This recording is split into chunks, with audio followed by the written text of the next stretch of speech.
A shocking prison ombudsman report has revealed how Neville Husband, Britain's most prolific sex offender, raped and tortured boys for over 2 decades at Medomsley Detention Centre while authorities ignored years of warnings, sparking renewed calls for justice and a formal government apology. Britain's most prolific sex offender, Neville Husband, was allowed to rape and torture hundreds of young boys at Medomsley Detention Centre in County Durham for more than 2 decades, while the prison service, police, and Home Office ignored repeated warnings of systematic abuse. A damning new report from the prison's ombudsman, released today, exposes the full scale of horror at the youth facility where physical and sexual violence were normalized. The report describes Husband as possibly the most prolific sex offender in British criminal history, surpassing even the scale of abuse committed by Jimmy Savile. Working as a caterer at Medomsley between 1961 and 1987, Husband led a regime of terror, targeting up to 3 victims a day. More than 2,000 former detainees have now come forward with accounts of rape, assault, and violent humiliation.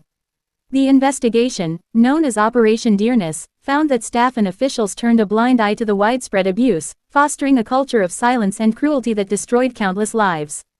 Survivors described how they were beaten, stripped, and sexually assaulted from the moment they arrived at Medomsley, often for the smallest infractions. The detention center operated under the notorious, short, sharp, shock system, a brutal military-style regime championed in the 1980s as a deterrent to youth crime.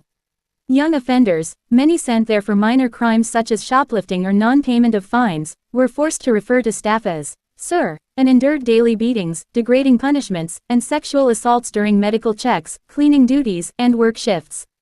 Despite rumors of misconduct, Neville Husband continued to advance his career. He was even awarded the Imperial Service Medal for his dedicated contribution to prison services and later became a church minister, earning the trust of communities unaware of his crimes. According to the Ombudsman's findings, internal complaints and police reports were either dismissed or deliberately suppressed to protect the institution's reputation.